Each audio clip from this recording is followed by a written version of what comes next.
सत्सुकृत विश्वासाय दोषद्विषे भासायामरम्यतोजसदृशाय आसाय मासेहिने दासायाभयदाय मध्वगुरुवासाय तुभ्यं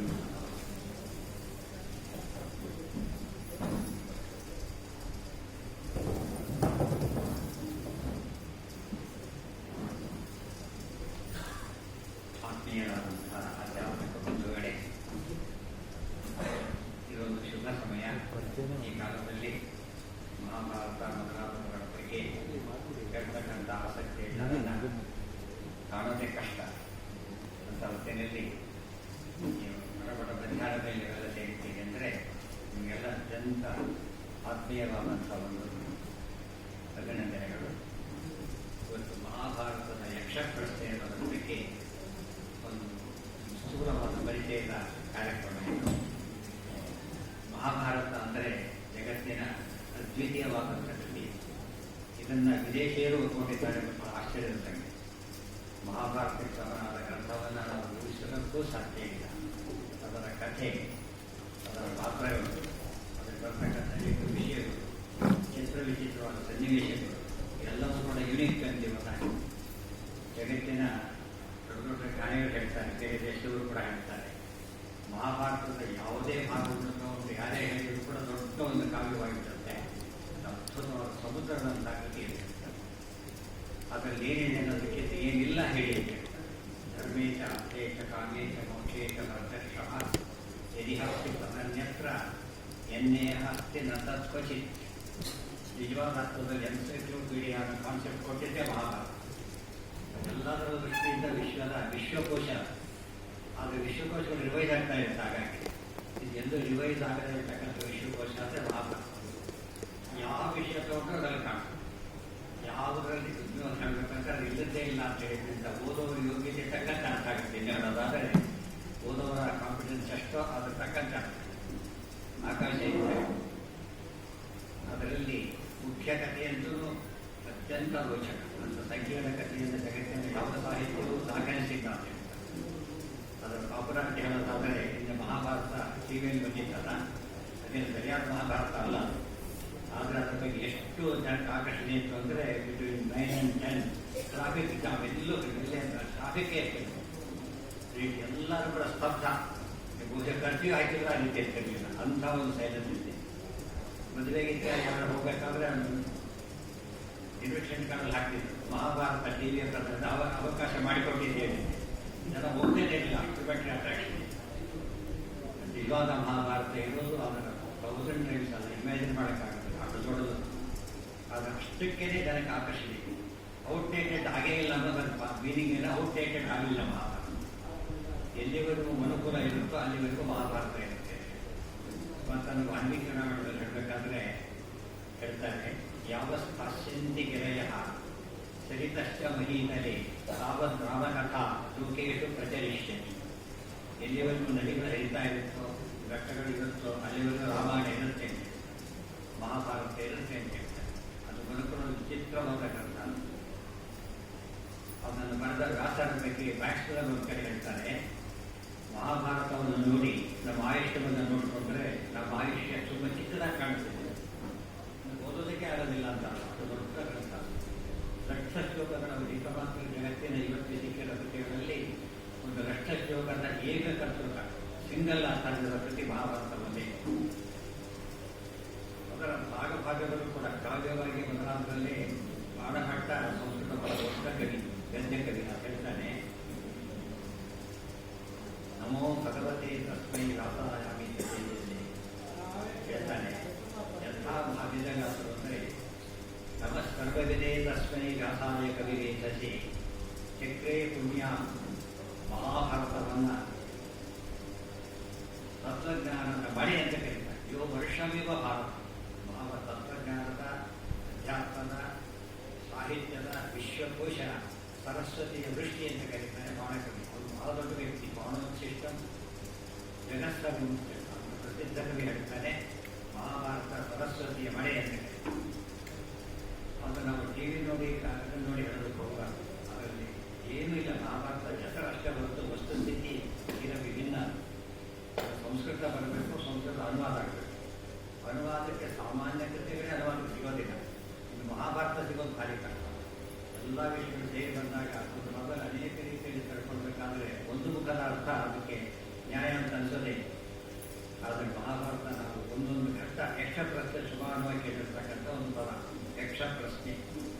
ಸಾಮಾನ್ಯವಾಗಿ ಭಾಳ ಜಟಿಲವಾದ ಪ್ರಶ್ನೆ ಬಂದಾಗ ಯಕ್ಷ ಪ್ರಶ್ನೆ ಅಂತ ಕರೆಯೋದು. ತಮಿಳುನಾಡು ಸ್ವೀಕರಿಸಿ ಯಾರಾಗ್ತಾರೆ ಅಂದರೆ ಯಕ್ಷ ಪ್ರಶ್ನೆ ಅಂತ ಸುಲಭವಾಗಿ ಪ್ರಶ್ನೆ ಬರೋದಿಲ್ಲ ಅಂತ. ಆದರೆ ಮಹಾಭಾರತ ಯಕ್ಷ ಪ್ರಶ್ನೆ ಒಳ್ಳೆ ಹೈಲಿ ಎಜುಕೇಟಿವ್ ವರ್ಕ್. ಧರ್ಮರಾಜ ಮೊದಲಾದ ಪಾಂಡವರೆಲ್ಲ ಈಗ ವನವಾಸ ಮುಗಿಸ್ತಾ ಇದ್ದಾರೆ. ಲಾಸ್ಟ್ ದೇಶ ಆವತ್ತು ಒಂದು ಮಿತ್ರ ಇರಬೇಕು. ಒಬ್ಬ ಮಿತ್ರ ಯಜ್ಞ ಮಾಡ್ತಕ್ಕಂಥ ಅವನು ಯಜ್ಞಕ್ಕೆ ಬೇಕಾಗಿದ್ದ ಅಗ್ನಿ. ಅಗ್ನಿ ನಾವು ನ್ಯಾಷನಲ್ ತೆಗೆದ್ರೆ ಅದು ಯಜ್ಞ ಆಗೋದಿಲ್ಲ. ಅದಕ್ಕೆ ಕಾಷ್ಠಾವಗ್ನಿ ಜಾಯತೆ ಮಧ್ಯಮ ಎಲ್ಲ ಕಾಷ್ಟಗಳನ್ನು ಗುಚ್ಚಬೇಕು. ಆ ವೃಕ್ಷಣೆ ಅಗ್ನಿ ಬರುತ್ತೆ, ಅದರಲ್ಲಿ ಯಜ್ಞ ಮಾಡಬೇಕು ಅಂತ ಇವತ್ತು ಹಾಗೆ ಮಾಡ್ತಾರೆ. ಒಳ್ಳೊಳ್ಳೆ ಯಜ್ಞ ಮಾಡಬೇಕಾದ್ರೆ ಇವತ್ತು ಕೂಡ ಯಜ್ಞವನ್ನು ಅಗ್ನಿ ಸೃಷ್ಟಿ ಮಾಡ್ತಾರೆ. ಜೋರಾಗಿ ಹೊತ್ತಿದಾಗ ಯಜ್ಞ ಅದು ಅಗ್ನಿ ಪ್ರಜ್ವಲಿಸಿದ್ದಾರೆ. ಆ ರೀತಿ ಮಾಡ್ಕೊಂಡು ನಿತ್ಯ ಅಗ್ನಿಹೋತ್ರ ಮಾಡಬೇಕು. ಅವತ್ತೊಬ್ಬ ಒಂದು ಗೋಬಂದು ಜಿಂಕೆ ಬಂದಿದೆ, ಒಂದು ಕಡೆ ತೂಗು ಹಾಕಿದ್ದಾರಲ್ಲ, ಅದು 2 ಅರಣೆಗಳು, ಅದಕ್ಕೊಂದು ಹಗ್ಗ. ಅದು ಬಂದು ಅದನ್ನು ಕೋಡಲಿಸಿಟ್ಟು ಓಡೋಗ್ಬಿಡ. ಅಭಿಪ್ರಾಯ ಭಾರಿ ಗಾಬರಿ ಆಗಿದೆ. ಅದೇ ಅಗ್ನಿ ಇಲ್ಲದೆ ಹೋದರೆ ಯಜ್ಞ ಮಾಡೋದು, ಅದು ಇಲ್ಲದೆ ಹೋದರೆ ಅಗ್ನಿ ಬರೋದಿಲ್ಲ. ಅದಕ್ಕಾತ ಯಾರಾದರೂ ಕಾಪಾಡ್ತಾರಂತ ಓಡ್ಕೊತಾ ಬರ್ತಾನೆ. ಪಾಂಡವರಲ್ಲಿ ಹಾಟ್ ಮಾಡಿರ್ತಾರೆ, ಹತ್ತಿರದಲ್ಲಿ ಪಾಂಡವರಿರ್ತಾರೆ. ಅಲ್ಲಿ ಹೋಗಿ ಕೇಳ್ತಾನೆ, ದಯವಿಟ್ಟು ನನಗೆ ಕಾಪಾಡಬೇಕು, ನನ್ನ ಧರ್ಮ ಉಳಿಬೇಕಾದ್ರೆ ಇವತ್ತದಾಗಬೇಕು. ತಕ್ಷಣವೇ ಪಾಂಡವರಲ್ಲಿ ಆಗ್ತದೆ ಬರ್ತೇವೆ ಅಂತ ಹೊರಡ್ತಾನೆ. ಆ ಜಿಂಕೆ ನಡೆಸ್ಕೊಂಡು ಹೋಗ್ತಾರೆ. ಅದು ಕಾಡದಾಗ ಬಿದ್ದೋಗ್ಬಿಡುತ್ತೆ ಹಾಗೆ. ಆಗ ಅದು ಸಿಗೋದಿಲ್ಲ. ಇದು ತುಂಬ ಬಾಯಾರಿಕೆ.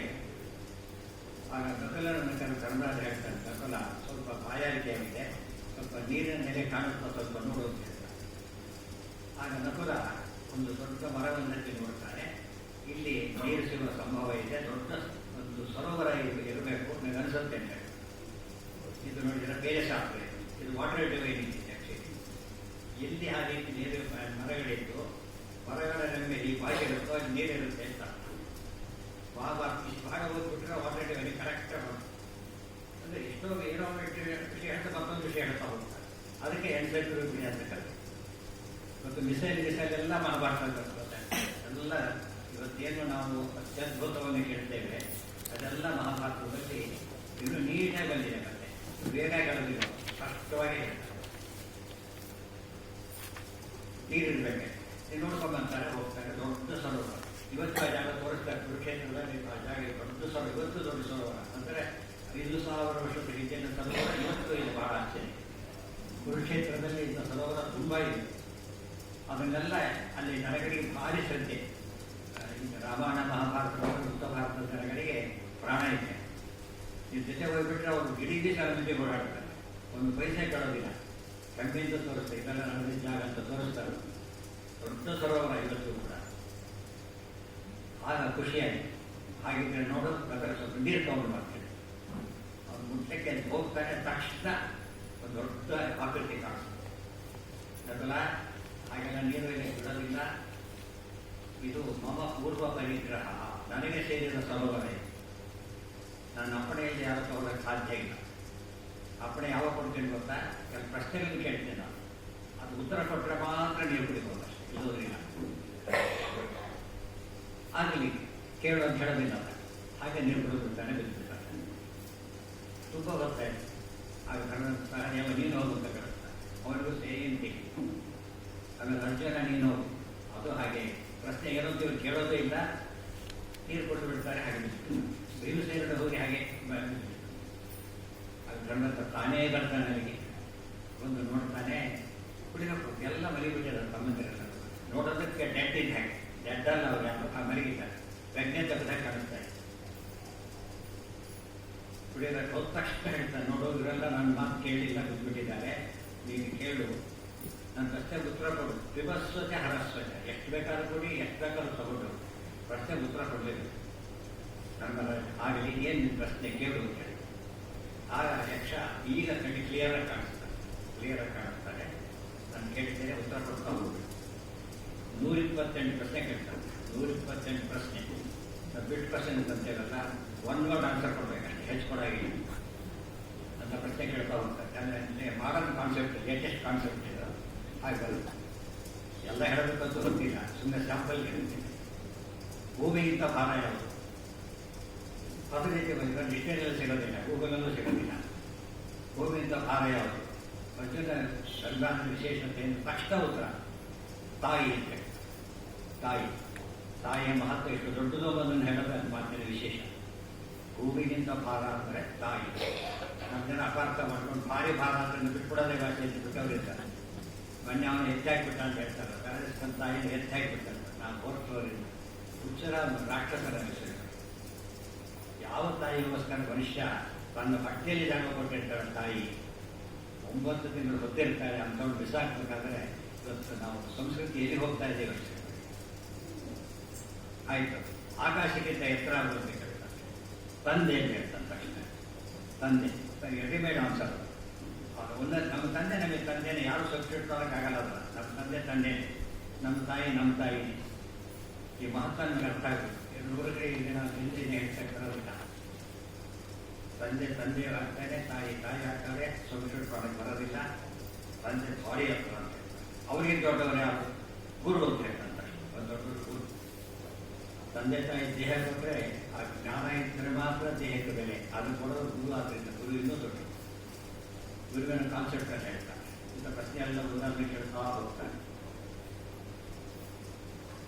ಪ್ರವಾಸದಲ್ಲಿ ಯಾರು ಮಿತ್ರ ಅಂತ ಕೇಳ್ತಾರೆ. ಪ್ರವಾಸದಲ್ಲಿ ಯಾರು ಮಿತ್ರ, ಫ್ರೆಂಡ್ ಯಾರು? ನಾವು ಹೋಗಿರೋ ಬುತ್ತಿ ಅಂತ ಹೇಳ್ತಾರೆ. ಇದು ಈ ಬುತ್ತಿ ಕಂಡುಬಿಟ್ಟು ಹೋಗ್ತಿಲ್ಲ, ಹೋಟೆಲ್ ಬಂದಿಲ್ಲ. ಬುತ್ತಿ ನಮ್ಮ ಜೊತೆಗಿರುತ್ತೆ, ನಾವು ಸುಖ ಆಗಬೇಕು. ಮನೆಯಲ್ಲಿ ಸ್ನೇಹಿತ ಯಾರು ಅಂತ ಕೇಳಿ, ಮನೆಯಲ್ಲಿ ಸ್ನೇಹಿತ ಯಾರು? ಹೆಂಡತಿ ಅಂತ ಹೇಳಿ.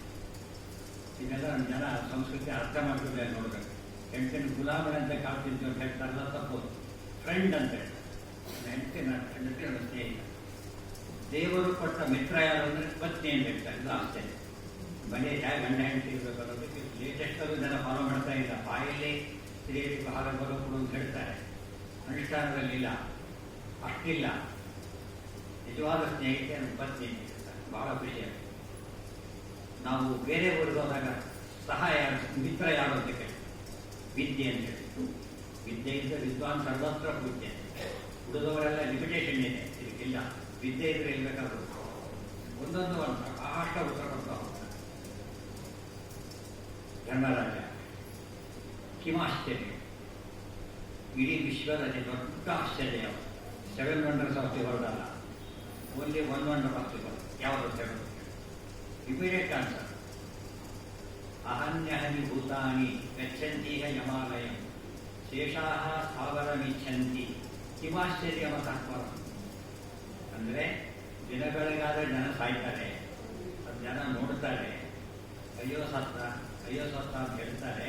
ನಾನೂ ಸಾಯ್ತೇನೆ ಅಂದ್ಕೊಳ್ಳೋದೇ ಇಲ್ವಲ್ಲ, ಇವರು ಆಶ್ಚರ್ಯ ಅಂತ ಹೇಳ್ತಾರೆ. ನಾನೂ ಸಾಯೋನೆ ಅರ್ಥವಾಗೋದೇ ಇಲ್ಲ. ಅಂದರೆ ನಿಮಗೆ ಕಣ್ಣಾರೆ ನೋಡ್ತಾರೆ, ಅಯ್ಯೋ ಪಾಪ ಸತ್ತ. ಎಷ್ಟೋ ಸತ್ತವ್ರು ನೋಡೋಕೆ ಹೋದ ದಾರಿಯಲ್ಲಿ ಸತ್ತೋಗಿರ್ತಾನೆ. ಎಷ್ಟೋ ಸತ್ತ ಅವನಿಂದ ಮುಂಚೆನೆ ಹೋಗ್ಬಿಡ್ತಾರೆ. ಸಾಯದೆ ಹೋದವ್ರು ಒಬ್ಬರು ಇವತ್ತಿಲ್ಲ. ಅದು ಸಾಮಾನ್ಯದಿಂದ ಒಂದು ಎಂಥ ಪ್ರಸಂಗ ಇದ್ದರೂ ಕೂಡ ಸತ್ತವ್ರು ಮಾತಾಡೋಕ್ಕೆ ಹೋಗ್ತಾರೆ. ಯಾಕೆಂದರೆ ಸಾವನ್ನು ಅರ್ಥ ಮಾಡಿ ಪ್ರತಿಯೊಬ್ಬರು ಕೂಡ ಅದಕ್ಕೆ ಅನುಕಂಪ ತೋರಿಸ್ಬೇಕು. ನಮ್ಮ ಕೈ ಮೀರಿದ ಸಂಗತಿ. ಸಾವು ಎಷ್ಟು ವಿಚಿತ್ರ ಗೊತ್ತಾ? ಅದು ಪ್ರತಿದವರು ಸ್ವಂತಿಲ್ಲ. ಹಾಲಿಡೇ ನನಗೆ ಯಾವ ಹಾಲಿಡೇನೂ ಇಲ್ಲ. ATM, ಎನಿ ಟೈಮ್ ಮೃತ್ಯು, ಎನಿ ಟೈಮ್ ಡೆತ್ ಅಶೂರ್ಡ್. ಇಷ್ಟಾದರೂ ಕೂಡ ಮನುಷ್ಯ ನಾನು ಸಾಯ್ತೇನೆ ಅಂದ್ಕೊಳ್ಳೋದೇ ಇಲ್ವಲ್ಲ, ಇದು ಆಶ್ಚರ್ಯ. ಈ ಮಾತಿನಲ್ಲಿ ಸರಿಯಾಗಿ ಅರ್ಥ ಮಾಡಿಕೊಂಡ್ರೆ ಮನುಷ್ಯ ಚೇಂಜ್ ಬಂದಾಗುತ್ತೆ. ನನ್ನ ಪರೀಕ್ಷೆ ಇದೆ ಅಂದರೆ ಓದೋ ರೀತಿ ಬೇರೆ, ಸುಮ್ಮನೆ ಲೆಕ್ಚರ್ ಕೇಳೋದು ಬೇರೆ. ಪರೀಕ್ಷೆ ಇದೆ ಅಂತ ಎಲ್ಲ ಗಮನ ಕೊಟ್ಟು ನೋಡ್ಕೊಂಡು ಶುರು ಮಾಡ್ತಾರೆ. ಇಲ್ಲ ಕ್ಯಾಬಿನ್ ಕೇಳ್ತಾರೆ, ನಮಗೆ ಸಾವಿದೆ. ಇನ್ನು ಹೇಳೋದಾದ್ರೆ ಉಪನಿಷತ್ ಹೇಳಿದ್ರೆ ಸಾವು ಏನು ಗೊತ್ತಾ? ನಮ್ಮ ಜೀವನದ ಯಜ್ಞದ ಕೊನೆಯ last moment our life. Most precious. ಅದು ವಿದ್ಯಾರ್ಥಿಗೆ ಎಕ್ಸಾಮಿನೇಷನ್ ಹಾಲ್ ಆ ಟೈಮ್ ಹೇಗೋ ನಮಗೆ ಮರಣಕಾಲ ಆಯಿತು. ಮರಣಕಾಲ ಅಂತ ಹೇಳಿ ಗೊತ್ತಾ? ಇಡೀ ಜೀವನದ ಫಲಶ್ರುತಿ ಅದು. ಅವನು ಏನು ಮಾಡಿರ್ತಾನೆ ಅದಾಗ ಕಣ್ಣಿಗೆ ಎಫೆಕ್ಟ್. ಫ್ರೂಟ್ ಅಂತ ಗೊತ್ತಾಯಿತು, ಮರದ ಹಣ್ಣಿದ್ದಾಯಿತು.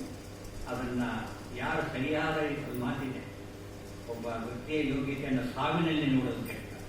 ಅವನ ಸಾವಿನ ನೋಡಿ ಅವನ ಬದುಕು ಹೇಗಿತ್ತು ಅಂತ ಹೇಳ್ಬೋದು ಅಂತ. ಸಾವಿನಲ್ಲಿ ನಿಜವಾದ ಒಂದು ಮಾತಿದೆ.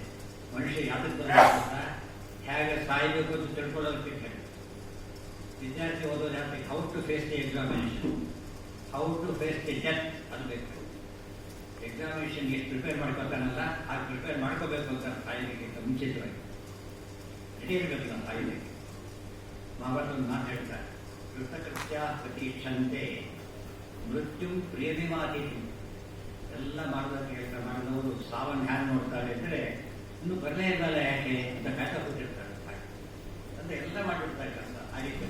ನಾವು ಯಾಕೆ ಕಾಯೋದಿಲ್ಲ ಅಂತ ನಾವು ಏನು ಮಾಡ್ಬೇಕಾದ್ರೆ ಪಾಠ ಗೊತ್ತಿಲ್ಲ, ಇನ್ನು ಮಾಡಿರೋ ಬಗ್ಗೆ ನಮಗೆ ಯಾವ ನಂಬಿಕೆನೂ ಇರೋದಿಲ್ಲ. ಅದರಿಂದ ನಮಗೆ ಟೆನ್ಷನ್ ಆಗುತ್ತೆ. ಅವ್ರಿಗಿಲ್ಲ ಯಾವ ಇದು ಬರಲಿಲ್ವಲ್ಲ, ನಾನು ನಡೀತೀನಿ ಆ ಥರ ಕಾಯ್ತು. ಮೃತ್ಯು ಪ್ರಿಯವಿವ ಅತಿಥಿ, ತುಂಬ ಪ್ರೀತಿ ಪಾತ್ರವಾದ ಅತಿಥಿಯನ್ನು ಹೇಗೋ ಹಾಗೆ ನಿರೀಕ್ಷೆ ಮಾಡ್ತಾ ಇರ್ತಾರೆ. ಇನ್ನು ಭೀಷ್ಮರು ಇಚ್ಛಾಮರಣ ಇತ್ತಲ್ಲ, ಹಾಗೆ ಭೀಷ್ಮರು ಇಚ್ಛಾಮರಣ ಅಂತ ಇದು ಪ್ರಸಂಗ ಬಂತು ಅಂತ ಹೇಳ್ತೇನೆ. ವಯಸ್ಸಾದ ಮೇಲೆ ಆರೋಗ್ಯ ಮತ್ತು ನಮ್ಮ ದೀರ್ಘಾಯುಷದ ಕಾನ್ಸೆಪ್ಟ್ ಬೋಧಿಸ್ಕೋಬೇಕಾದ್ರೆ ಒಂದು ಗೋಲ್ ಇಟ್ಕೊಳ್ಳಿ, ಅದರಿಂದ ಎಕ್ಸರ್ಸೈಜೇ ಇಲ್ಲ. ಗೋಲ್ ಇದ್ರೆ ನಮಗೆ ಆರೋಗ್ಯ ಎಲ್ಲ ಸೆಟ್ರೈಟ್ ಆಗ್ತವೆ. ಮತ್ತು ಅಲ್ಲಿ ಹಾವೊಂದು ಓಡಬೇಕಾಗಿದೆ, ಎಂಥವ್ರು ಓಡಕ್ಕೆ ಶುರು ಮಾಡ್ತಾರೆ. ಯಾಕಂದ್ರೆ ಪ್ರಾಣ ಮುಖ್ಯ ಅವನಿಗೀಗ. ಒಂದು ಗೋಲ್ ಇದ್ದರೆ ಅದಕ್ಕಿಂತ ದೊಡ್ಡ ಎಕ್ಸರ್ಸೈಜ್ ಇಲ್ಲ. ಎಕ್ಸರ್ಸೈಜ್ ಎಷ್ಟು ಮಾಡಿದ್ರು ಗೋಲ್ ಇಲ್ಲದೆ ಹೋದರೆ ಆಯುಷ್ಯ ವೃದ್ಧಿ ಆಗೋದಿಲ್ಲ, ಆರೋಗ್ಯದ ವೃದ್ಧಿ ಆಗೋದಿಲ್ಲ. ಆದ್ದರಿಂದ ಅದು ಒಳ್ಳೆ ಗೋಲ್ ಇದ್ರಂತೂ ವಂಡರ್ಫುಲ್. ಒಳ್ಳೆ ಗೋಲ್ ಇದ್ಬಿಟ್ರೆ ನಮ್ಮ ಆರೋಗ್ಯ ಕನಿಷ್ಠ ಅನಿಸುತ್ತೆ, ನಮ್ಮ ಎಂಟೈರ್ ಬಾಡಿ ಸೆಟ್ರೇಟ್ ಆಗುತ್ತೆ. ಭಗವದ್ಗೀತೆಯಲ್ಲಿ 8ನೇ ಅಧ್ಯಾಯ ಹೇಳೋದನ್ನೇ ಹೌ ಟು ಡೈ ಅಂತ ಭಗವದ್ಗೀತೆ. ಹೌ ಟು ಡೈ ಅದನ್ನು ಕೇಳಿದಾಗ ನಮ್ಮ ಸಾವನ್ನು ನಾವು ಹೇಗೆ ಎದುರುಗೊಳ್ಬೋದು ಅಂತ. ಎದುರುಗಳು ಓದ್ದೇ ಇದ್ದ ವಿದ್ಯಾರ್ಥಿ ಎಕ್ಸಾಮ್ ಹೋಗೋದು ಬೇರೆ, ಓದ್ದೋರು ಹೋಗೋ ರೀತಿಯೇ ಬೇರೆ. ಇನ್ನು ಎಕ್ಸಾಮ್ ಬರಲೇ ಇಲ್ಲ, ಪೇಪರ್ ಕೊಡ್ತಾನೆ ಇಲ್ಲ, ಆ ಥರ ನೋಡ್ತಾ ಇರ್ತಾರೆ. ಆ ರೀತಿ ಕಾಯ್ತಾರೆ. ಓವಿದ್ಯೆ ಕಾಕ್ಷಾರಂ ಬ್ರಹ್ಮ ವ್ಯಾಹರಣ ಮಾನಸ್ಮರ ಯತ್ಪ್ರಯಾತಿ ತ್ಯಜನ್ ದೇಹಂ ಸಯಾತಿ ಪರಮಾಂಗತಿ. ಇದು ಆ ಭಗವದ್ಗೀತೆ ಶ್ಲೋಕ. ನಿಶ್ಚಿಂತೆಗಳು ಅವನಿಗೆ ಹಾಗೆ ಸಾಯಬೇಕು ಅಂದರೆ ಕೂತು ಸಾಯಬೇಕು. ನಿಂತು ಮನೆಗೆ ಅಲ್ವೇ ಕೂತು ಸಾಯಬೇಕು. ಇಡೀ ತಮ್ಮ ಪ್ರಾಣಶಕ್ತಿನ ಬಂದಿರ್ತದೆ, ಅಲ್ಲಿಂದ ಹೊರಡಬೇಕು. ನವದ್ವಾರಗಳಿದೆಯಲ್ಲ, ಅದೆಲ್ಲೋದು ವಾಪಸ್ ಬರ್ತಾರೆ. ಇಲ್ಲೊಂದು ದ್ವಾರ ಇದೆ, ಇಲ್ಲೊಂದು ದ್ವಾರ ಇದೆ, ಆ ದ್ವಾರದಿಂದ ವಾಪಸ್ ಮುಕ್ತರಾಗ್ತಾರೆ ಸರಿಯಾಗಿ. ಅದಕ್ಕೋಸ್ಕರ ಪ್ರಾಣಾಯಾಮ ಮಾಡಿ ಮಾಡಿ ಮಾಡಿ ಯಾವುದೋ ಕಥೆಯಲ್ಲ, ಸಾಯವೇ ಆಗ್ತದೆ. ಪ್ರತಿಯೊಬ್ಬರು ಅದನ್ನು ಅರ್ಥ ಮಾಡಿಕೊಂಡ್ರೆ ಸಾವಿನ ಬಗ್ಗೆ ಬಹಳ ಎಚ್ಚರ ಬರ್ತದೆ. ಆ ಬಗ್ಗೆ ವಿಶೇಷವಾದ ಒಂದು ಕುತೂಹಲ ಹೆಚ್ಚಾಗ್ತಾನೆ. ಇನ್ನು ಮುಂದೆ ದೊಡ್ಡ ಧನ ಯಾವುದು, ದೊಡ್ಡ ಧನ ಯಾವುದು? ಸಿಂಪಲ್ ಅಂತ ವಿದ್ಯೆ. ವಿದ್ಯೆಗಿಂತ ಮಿಗಿಲಾದ ಧನ ಇಲ್ಲ. ವಿದ್ಯಾಧನ ಸರ್ವಧನ ಪ್ರಧಾನ. ಎಲ್ಲದಕ್ಕೂ ಅಪ್ರಿಷಿಯೇಟ್ ಏನಾಗ್ತಾ ಇದೆ, ಎಂದೂ ನಾಶವಾಗದ, ಯಾವಾಗಲೂ ಕೂಡ ಒಂದೇ ಒಂದು ವಸ್ತು ವಿದ್ಯೆ. ಎಷ್ಟು ಕೊಡಬೇಕಾದ್ರೆ ಪಾಯಿಂಟೇ.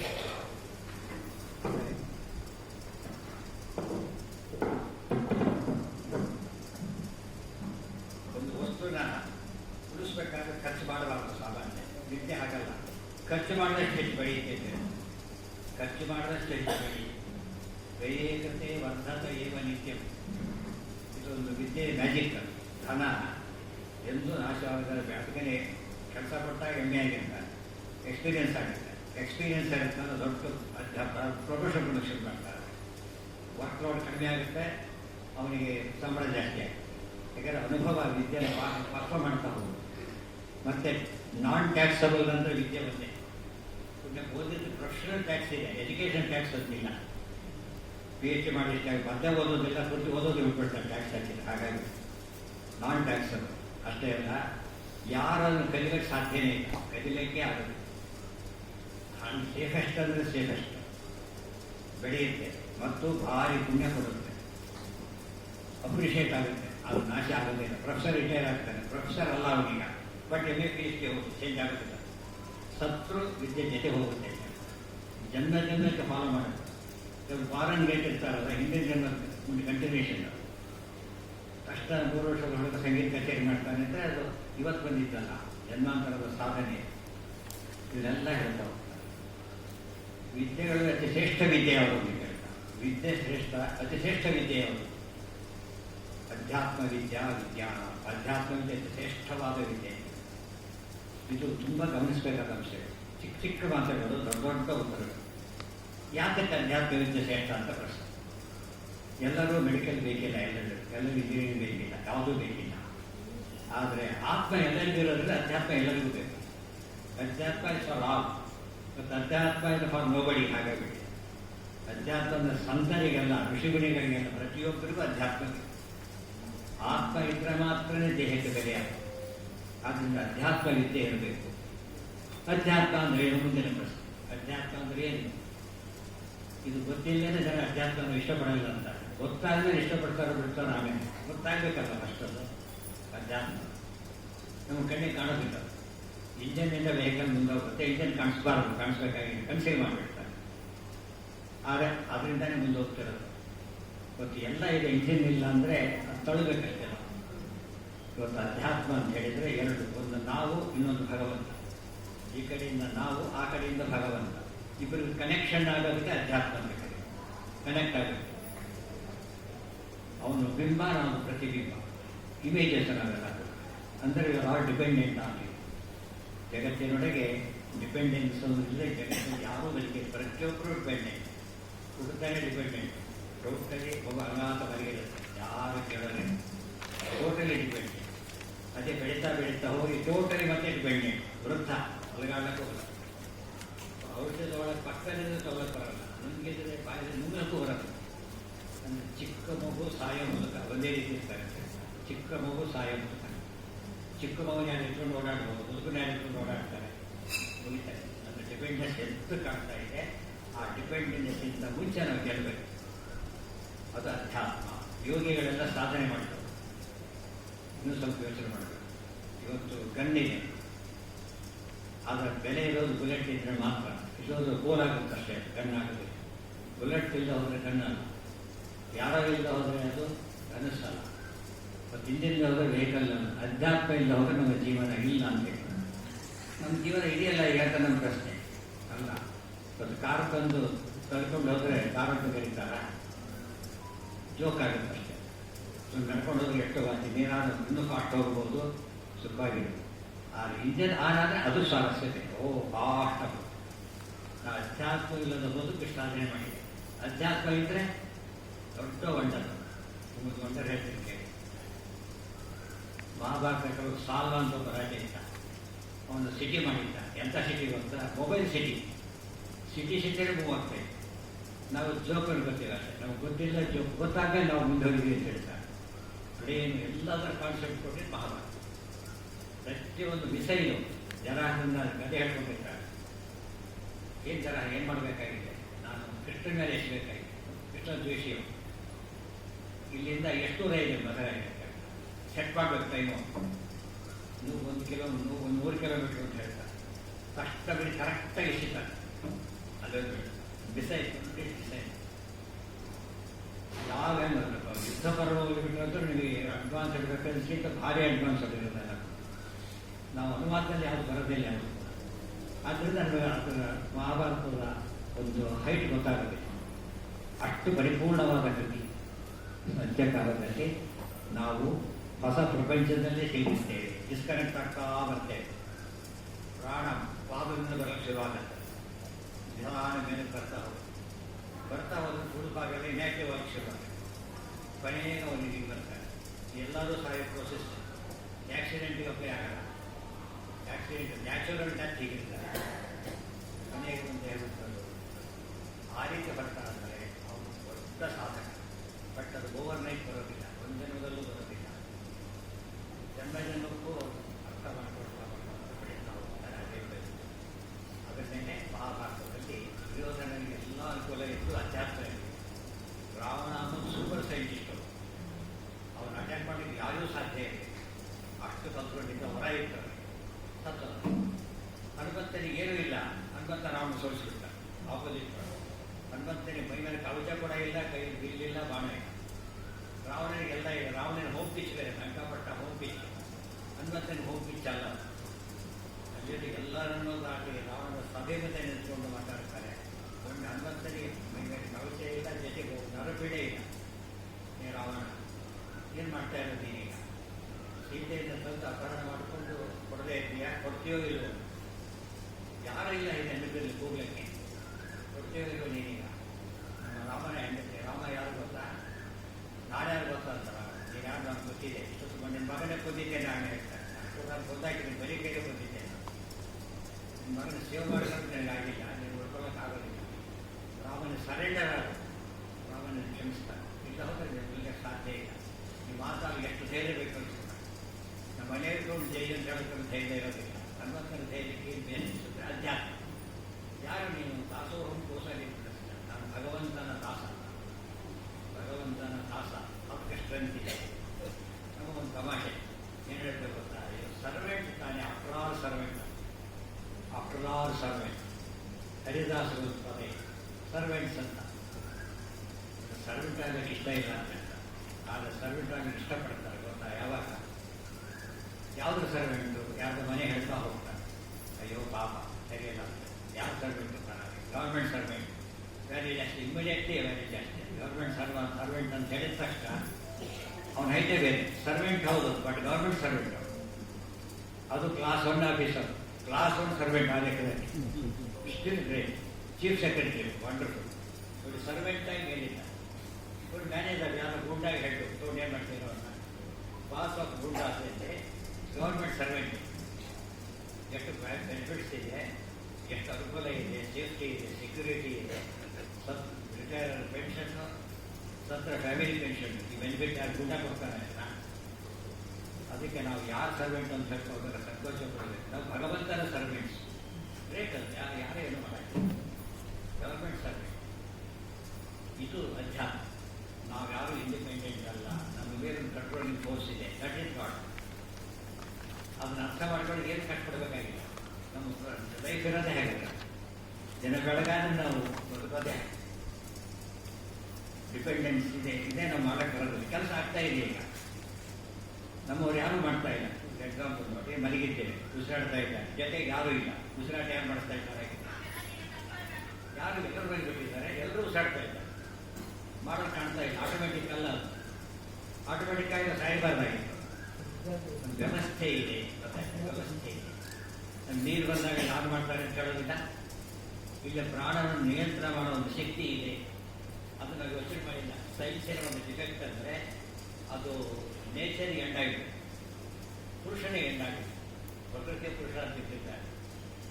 ಯಾವ ಆಟೋಮೆಟಿಕ್ ಕೂಡ ಬಂದು ಮನುಷ್ಯ ಮಾಡಿರೋದೆ. ಅಡ್ಜಸ್ಟ್ ಮಾಡ್ತಾರೆ, ಆಗಲ್ಲ. ತನ್ನಷ್ಟೇ ಆಟೋಮೆಟಿಕ್ ಆದ ಮೀನಿಂಗ್ ಇದೆ. ಎಲ್ಲ ಕಂಟ್ರೋಲ್ ಮಾಡ್ತಾ ಇದ್ದಾನೆ. ಅದನ್ನು ಫಿಲಾಸಫಿ ಆಗಿದೆ. ಅದನ್ನು ಮಹಾಭಾರತ ಫಸ್ಟ್ ಕ್ಲಾಸ್ ಎಕ್ಸ್ಪ್ಲೇನ್ ಮಾಡೋದು. ದುರ್ಯೋಧನ ಎಲ್ಲ ಇತ್ತು, ಮೈನಸ್ ಕೃಷ್ಣ, ಇವನು ಮೈನಸ್ ರಾಮ. ಆದ್ದರಿಂದ ರಾವಣ ಅಷ್ಟೆಲ್ಲ ಇದ್ದು ಸತ್ತೋದ. ಆದರೆ ಹನುಮಂತ ಏನಲ್ಲಿ ಇವತ್ತು ಊರೂರಲ್ಲಿ ಹನುಮಂತನ ಗುಡಿ ಇದೆ. ಊರೂರಲ್ಲಿ ಹನುಮಂತನ ಗುಡಿ, ಹಳ್ಳಿ ಹನುಮಂತನ ಗುಡಿ ಇದೆ. ಇದು ಅರ್ಥ ಮಾಡ್ಕೊಂಡ್ರೆ ಅಧ್ಯಾತ್ಮದ ಎತ್ತರ ಎಲ್ಲ ಒಳಗಿದೆ. ಇನ್ನು ಹೇಳೋದಾದರೆ ಪರೀಕ್ಷೆ ಬಂದಿದ್ದಾನೆ, ಎರಡು ಬ್ಯಾಗ್ ತಂದಿದ್ದಾನೆ ಪುಸ್ತಕ. ಅವ್ನು ಓಪನ್ ಮಾಡೋಂಗಿಲ್ಲ, ಒಳಗೆ ಒಯ್ಯಾಗಿಲ್ಲ. ಇದ್ರೆ ಅಫೆನ್ಸ್ ಅದು ಒಯ್ಯಾಗಿಲ್ಲ. ಇನ್ನೊಂದು ಬರೀ ಕೈಯಲ್ಲಿ ಬರ್ತಾರೆ, ರ್ಯಾಂಕ್ ಬರ್ತಾರೆ. ಎಲ್ಲ ಪುಸ್ತಕ ತಂದು ಸಸ್ಪೆಂಡ್ ಆಗ್ತಾರೆ, ಡಿಬಾರ್ ಆಗ್ತಾರೆ. ಅದಕ್ಕೆ ಅಂದರೆ ಡಿಪೆಂಡೆನ್ಸ್. ಇದು ಹಾಗಲ್ಲ. ಯಾತಕ್ಕೆ ಬಂದ? ಓದಿದ್ದಾನೆ, ಓದಿದ್ದರಿಂದ ಓದನ್ನು ಕಣ್ಣಿಗೆ ಕಾಣೋದಿಲ್ಲ. ಬಟ್ ಓದಿದ್ದರೆ ಪಾಸ್ ಆಗುತ್ತೆ. ಜನ ಏನು ಹೇಳ್ತಾರೆ, ಕಣ್ಣಿಗೆ ಕಾಣೋದಿರೋದಿಲ್ಲ. ಸುಳ್ಳು. ಕಣ್ಣಿಗೆ ಕಾಣೋದಿದ್ದೇ ಇದೆ. ನಮ್ಮ ವಿದ್ಯೆ ನಮಗೆ ಕಾಣೋದೇ ಇಲ್ವಾ? ಇವತ್ತು ಡಾಕ್ಟರ್ ಬೋರ್ಡ್ ಹಾಕಿ ಡಾಕ್ಟರ್ ನಂಬ್ತೀವಿ. ಅದು ವಿದ್ಯೆ ಗೊತ್ತಾಗೋದು ಔಷಧಿ ಕೊಡ್ತಾರೆ, ಆಪರೇಷನ್ ಮಾಡಿ. ಇಲ್ಲ ಅಂದರೆ ನಾನು ಎಲ್ಲರೂ ಒಂದೇ ಆಗೋದಾದ್ರೆ ಡಾಕ್ಟರ್ ಯಾಕೆ ಆಗ್ತಾರೆ? ಎಲ್ಲರೂ ಒಂದೇ ಇರಬೇಕಾಗಿತ್ತು. ಡಾಕ್ಟರ್ ಯಾಕೆ ಆದ? ಬೇರೆ ವಿದ್ಯೆ ಬಂದಿದೆ, ಇಂಜಿನಿಯರ್ ಯಾಕೆ ಆದ? ವಿದ್ಯೆ ಬಂದಿದೆ. ನಟ ಯಾತಕ್ಕೆ ಆರ್ಟಿಸ್ಟ್ ಆಗಿದ್ದಾರೆ, ಎಲ್ಲದಾಗಲಿಕ್ಕೆ ಬರೋದಿಲ್ಲ. ಇದು ಯೋಚನೆ ಮಾಡೋದನ್ನು ಕಲ್ತ್ಕೊಂಡಾಗ ನಮಗೆ ಒಂದು ಹೊಸ ಪ್ರಪಂಚ ಗೊತ್ತಾಗ. ನಮಗೆ ಕಣ್ಣಿಗೆ ಕಾಣದಿರೋದು ಇಲ್ಲ ಇಲ್ಲ ಅಂತ ಹೇಳೋದಾದರೆ, ಗಾಳಿ ಇದೆ, ಕಣ್ಣಿಗೆ ಕಾಣೋದೇ ಇಲ್ಲ, ಬಟ್ ಇಲ್ಲ ಅಂತ ಹೇಳಿ ಹೇಗಿದೆ? ಆಕ್ಸಿಜನ್ ಇಲ್ಲ, ಬದುಕಿರೋದೇ ಸಾಕ್ಷಿ. ಆಕ್ಸಿಜನ್ ಏನು ಬೇಕಿದೆ? ಬಿಕಾಸ್ ಏನು ಏನು ಆಕ್ಸಿಜನ್. ನಾವು ವಿದ್ಯೆ ಅಂದರೆ ಭಗವಂತ ಇರಬೇಕು ಅಂತ. ಜಗಜ್ಜನಕ ಗೊತ್ತು, ಆಮ್ಲಜನಕ ಗೊತ್ತು, ಜಗಜ್ಜನಕ ಗೊತ್ತಿಲ್ಲ ಅನ್ನೋ ಅರ್ಥ ನನಗೆ. ನೀನು ಯಾರು ಅಪ್ಪ ಅಮ್ಮ ಇಲ್ಲ ಹಾಗೆ ಬಂದು ಹಿಡಿದು ಬನ್ನಿ ಅಂತ ಕೇಳಿ ಇರಲೇಬೇಕಲ್ವ ಅವನಿಗೆ. ನಾವು ಯೋಚನೆ ಮಾಡ್ತಾ ಇಲ್ಲ, ಯಾರ ಯೋಚನೆಗೆ ನಮ್ಮ ಯೋಚನೆನ ಅಡ್ಜಸ್ಟ್ ಮಾಡ್ತಾ ಇಲ್ಲ. ಮಹಾಭಾರತ ಹಾಗೆ ಮಾಡೋದಿಲ್ಲ, ಈಗ ಸರಿಯಾಗಿ ಯೋಚನೆ ಮಾಡೋದು ಗೊತ್ತಾಗುತ್ತೆ. ಅದಕ್ಕೆ ಬ್ರಹ್ಮ ಜಿಜ್ಞಾಸೆ ಇರ್ತದೆ. ಬ್ರಹ್ಮ ಜಿಜ್ಞಾಸೆ ಆಲ್ ಅಬೌಟ್ ಗಾಡ್. ಇನ್ನು ಮುಂದೆ ಹೋಗಿ